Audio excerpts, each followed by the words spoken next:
and let's go a little farther east and make a stop in the Windy City. We'll jump back on the Pike and head down into head east into Chicago from LA.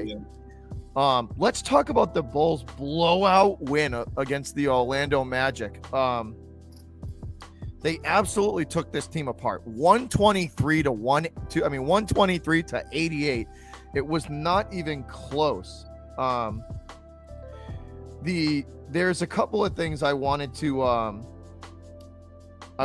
get your thoughts on. We had touched on a few of them. Before.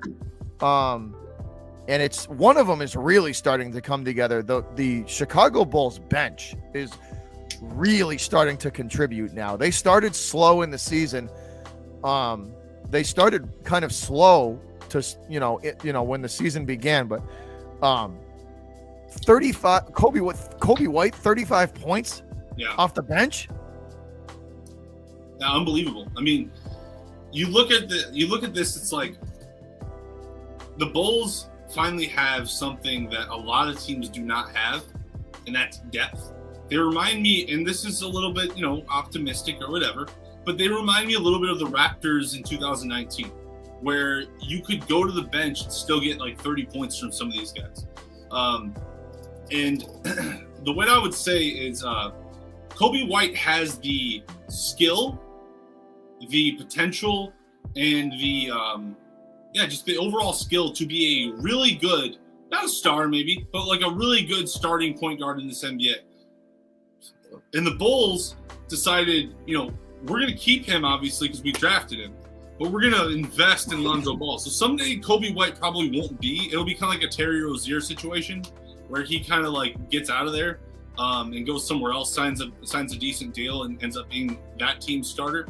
But like Kobe White being our seventh guy off the bench or eighth guy off the bench is so useful. It's so like nice. It's like, man, we got a guy who can dominate his matchup off the bench. You know what I mean? Like you put him in against a backup point guard, he can dominate like 9 out of 10 of those backups. So it's really nice to have that depth. And then don't even get me started on Caruso. Caruso is unbelievable.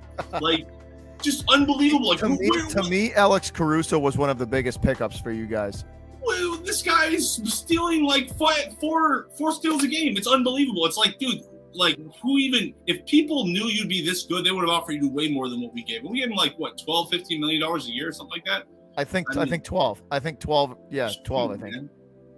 That's he's awesome. No, Alex Caruso is awesome. The bench has been playing phenomenal. And you can call me crazy. A lot of people might. I think Lonzo Ball, man, is the MVP of the Bulls. I really do. I was just gonna get to that. My next question for you about my next thing I kind of wanted to throw at you was Lonzo had a bad game prior to this Magic game. It was not good. He probably had his worst game of the season prior to this game. But this game was a massive rebound for him. He was a plus 22 when he was on the court. Plus 22. Wow. I didn't even know that. That's unbelievable. Yeah, I mean, what was it? He had a bunch of steals, he had rebounds, assists, and he shot like 80 something percent. That's the thing about Lonzo. Lonzo is not a guy who's out there for his stats. He doesn't care about his stats. He doesn't care about he wants to win. No, and here's the thing, right? His game overall was awesome, but his individual stats weren't. Here's what they were, right? 13 points, 4 rebounds, 6 assists. But here's the thing, 5 steals in one game for him against the Magic. 5. But overall, I mean, you look at that, right? So he's double digits in points. He's got 6 assists, 4 offensive like he's doing a little bit of everything. Lonzo, he makes him and LaMelo what they do a lot more than and I'm sure this can be backed up by stats if I found enough. They do these things called what they call hockey assists. People who watch hockey know exactly what I'm talking about, probably. Yep. Where it's like there's an extra pass, but like basically he'll throw it he'll throw it from like his side of the court to another side of the court, get a guy or he sees another guy, and it's the 3-man throw. He doesn't get the assist, but he made an incredible pass. Lonzo does that all the time. He genuinely doesn't. Lonzo doesn't care about his stats. He only cares about matchups because he understands the game of basketball better than 90% of point guards. That's the way I see it. He really understands this game at a high level.